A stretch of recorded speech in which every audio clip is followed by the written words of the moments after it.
What was your background about the investigative judgment before the talk at PUC? I had read the Bible through by the age of 12 and kept reading it in the months and years that followed, but found there was nothing in either testament about the investigative judgment. But I was lent the book Great Controversy by Ellen G. White, and it influenced me greatly towards Adventism. I was an Anglican. It had much about the investigative judgment, and I did not realise that its content was largely from Uriah Smith and J.N. Andrews. I still regard that book as a spiritual classic, despite some historical mistakes and some theological errors. But its chapters on Luther and Huss and Jerome and Wesley are beautiful chapters. But it was the same year that in rereading Hebrews, particularly 6:19, 9:8, 9:12, 9:25, 10:19, I realised the Bible said that Christ went into the presence of God immediately on his ascension, not 1844. This was a problem to me. I loved the church. I was baptised when I was 16. So many good things in Adventism, which I still love. The Sabbath, which the Christian world has neglected, but which the New Testament proportionately mentions more times than the Old Testament. And Christ defended it by 7 miracles on the holy day. The Adventist teaching on the nature of man, so much better than hellfire. And there were other teachings, including the health message, which greatly appealed to me. But I was troubled when I found the book of Hebrews did not support the investigative judgment. And I spent 30 years trying to find a way out of that problem.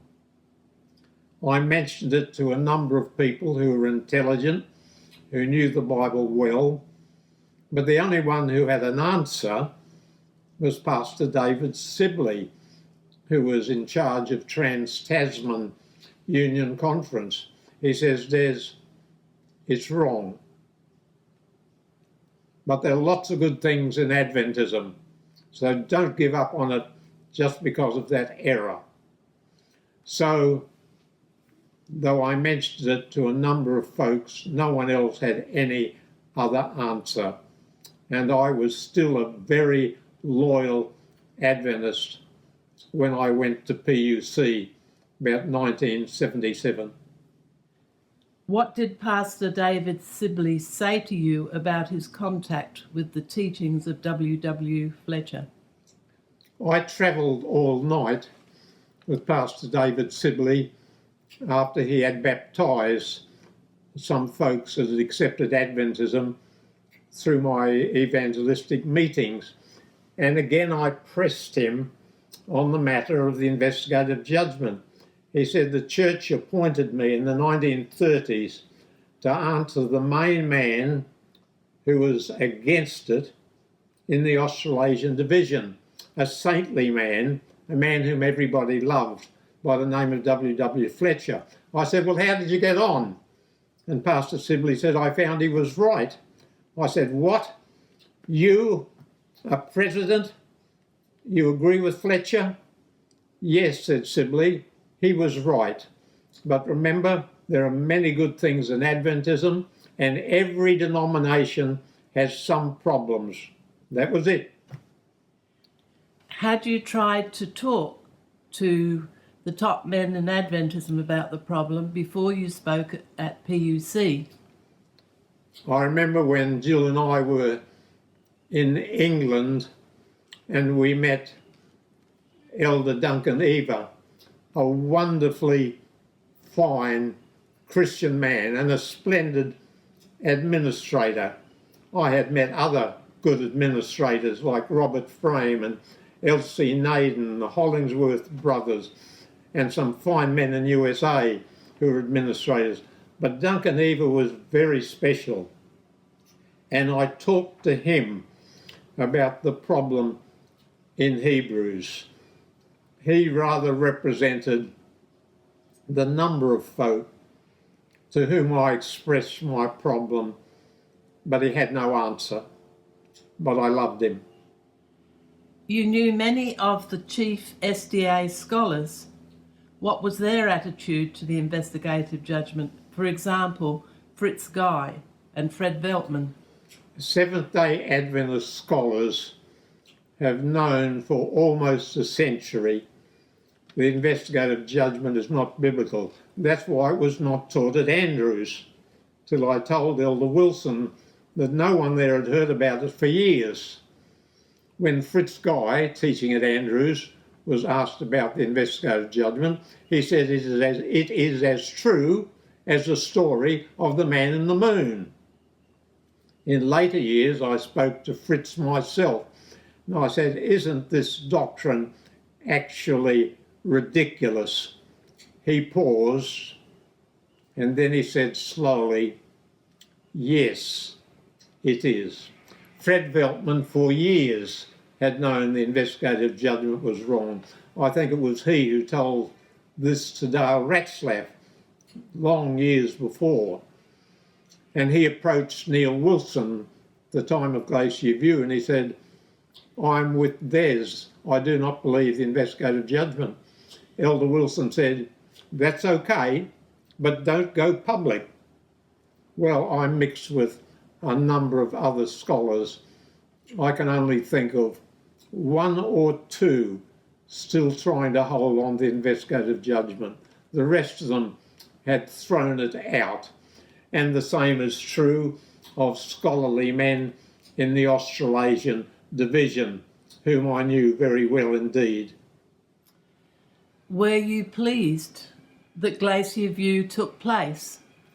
I was very pleased that Glacier View took place. For 30 years, by voice and pen, I had tried to draw the attention of the church, a church I love deeply and still love. I tried to draw the attention of the church and failed. I was very glad about Glacier View. What I had discovered at 15 years of age, I was able to present to 1,000 people at the PUC forum.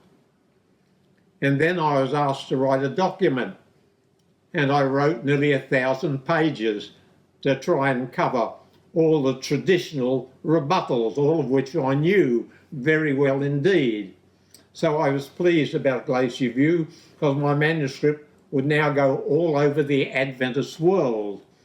I was rather sorry to learn that most people at Glacier View didn't have time to read the manuscript, though they had been told, don't come unless you've read it. But Ray Cottle assured me that as he mixed with the people there, he hadn't found people who'd read it at all. But I was very pleased.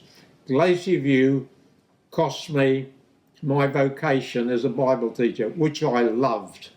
I loved. I had prayed for it since I was 15, and God had led me to it. And I spent many years teaching at Avondale and about 2 years at PUC. Later I was to teach at Trinity Evangelical Seminary. So the loss of my vocation hurt. But after that, I went to many countries. Jill and I were in England, and I was in Ireland. Jill and I were in Norway, Sweden.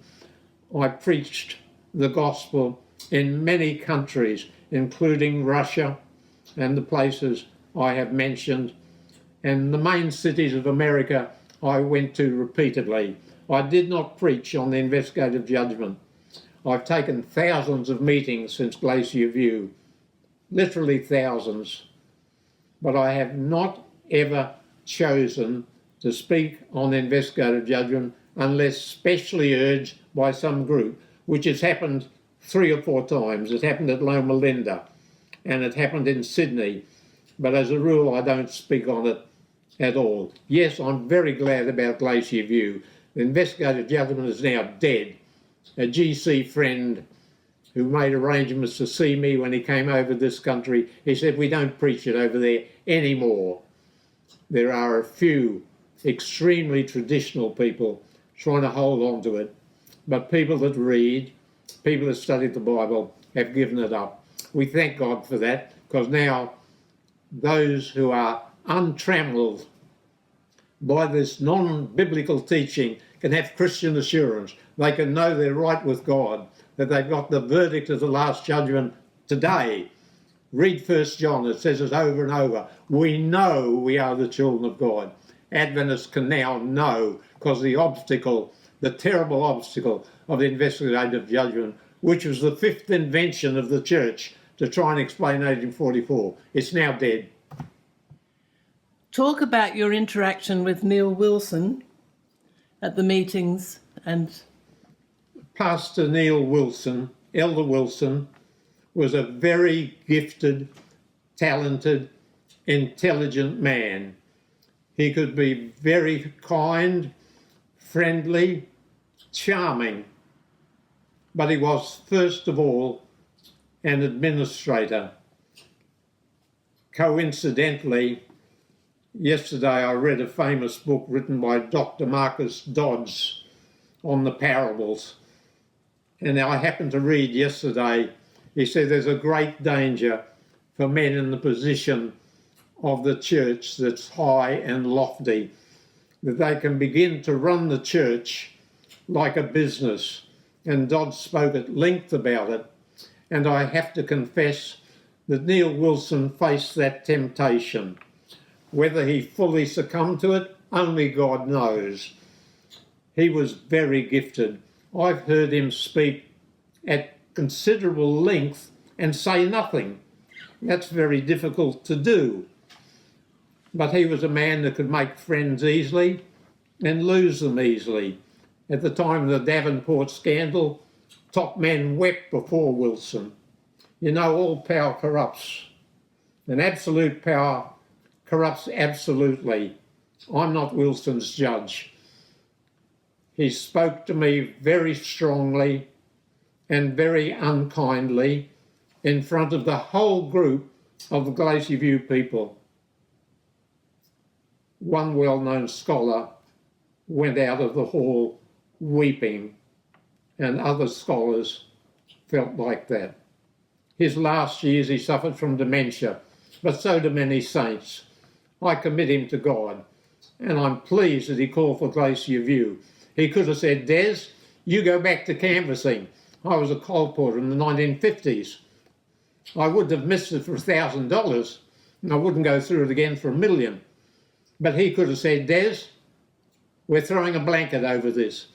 You've made an administrative error in telling the children about this matter. Back you go to canvassing. But he didn't. He called a worldwide gathering. And so now the topic is well nigh dead. What was your main concern about the Friday afternoon meeting with Prexad and others? What was not recorded in their notes? It is my opinion, having heard Jill's talks about the Friday afternoon, it is my opinion that many things I said were never recorded. But that's not my main problem. There were men there I trusted implicitly. Arthur Duffy, you wouldn't find a better man than Arthur Duffy. Duncan Eva was there. Spangler was my friend, though he was a company man. But my main objection was these men were finding fault with a manuscript they'd not read, a manuscript that had been supported in its key areas by the consensus statement, which they buried. They never brought it up on the Friday afternoon. It's never been brought up since, because it agreed with my manuscript in 12 key areas.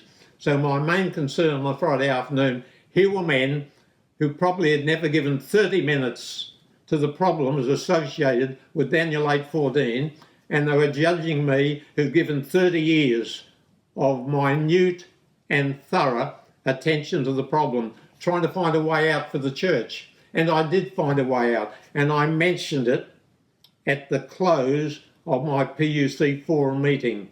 You know, that's now in a little book that you can get from Amazon, and you'll see I gave the church a way out. But these men on Friday afternoon, some of them saints, but ignorant saints, that was a sorrow to me. This little book will be of interest to some of you. It gives a word-for-word transcript of the talk I gave at the PUC forum. And there are some interesting comments also from Dr. Ray Cottrell, who in his day was the best scholar Adventism had. The book can be gotten from Amazon, quite inexpensive. Des, among the things that they said on the Friday afternoon meeting at the beginning, they made you out to be a very bad boy indeed, and they said through the meeting at times they kept on saying how you had taken things out of context. Oh, I'll be glad to talk about that. Talk to us about the pre-meetings of Glacier View with that. One of the 10 points used against me, the key to my expulsion, was that in my manuscript I'd taken some quotations out of context. This was the belief of Arthur Furch, or at least he expressed it, but he was never able to give me an example, and no one ever has. There is nothing out of context in that very large book, which summarised 30 years of research, including research at the Library of Congress in USA. On that Friday afternoon, the brethren repeatedly accused me of a number of things that they had heard as rumours and were not true. Parmenter had told them that I was in collusion with Bob Brinsmead. That was never true. It is true Bob tried to get me on his side after Glacier View, but I refused. I was accused of quoting out of context. No one has ever been able to demonstrate that accusation. Now, of course, I'm a long way from being a perfect saint, and I'm quite sure that there are times when my selfish spirit has failed to speak in a perfect Christian manner. But this I can say, I've taken about 30,000 talks, 30,000, including classes, radio, television, sermons, and the main objective in every one of those talks was to bring people to the gospel of Christ. That I can confess, though I am indeed a very faulty individual. Have well-known scholars in Australia spoken of their opinions on this issue? Didn't two people do a PhD on the topic? Yes, Australian scholars in teaching, I don't know how much in preaching, but in teaching, have admitted the problems found in Hebrews chapter 6, chapter 9 and chapter 10, which clearly state Christ went within the second veil, into the Holy of Holies, into the presence of God at his ascension, not 1844. Two of those men have done their PhD dissertations on this subject. I have those dissertations, though one of them, among 7,000 books, may be difficult to find. The other I could put my hand on immediately. And I know of scholars now who are important in the Australasian division who know and confess that we were altogether wrong about 1844. I could name them, but I don't think that would be a Christian thing to do. How has your life been since Glacier View? Have you lost many friends? I thank God for his mercies. I'm not aware of losing any real friends. And Jill and I have friends all over the world. You have to remember I've been in over 40 countries, and in all those countries, or in most of them, there's someone I've taught somewhere along the way. So by the mercy of God, Jill and I have not lost real friends, and we have an innumerable company of friends today. My life since Glacier View has been very, very busy, perhaps too busy, a risk to health. But I've had excellent health till 2015. Excellent health until then, and then an accident from years earlier triggered surgical repairs and led to a stroke and to infection and to hospitalisation, and one doctor thought I was going to die. But I have comparatively good health despite a torn meniscus in the knee. There are many things which I would like to do better. I am a terrible writer because I write with the left hand, and it's not only left hand, it's backwards and it's bad. I'm a terrible writer. I'm not naturally tidy. If you visit me in my study, you'll see books and papers everywhere. I'm sure I don't love people as much as I should, but I do pray regularly that God will make me more like my Lord Jesus Christ. Since Glacier View, he has cared for Jill and me in a wonderful way. Americans wouldn't let us come back to Australia. They wanted to form Good News Unlimited. So hundreds of meetings were taken in America for those people, in all the big cities of America, over and over and over again.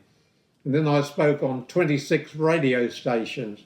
I spoke on television for months.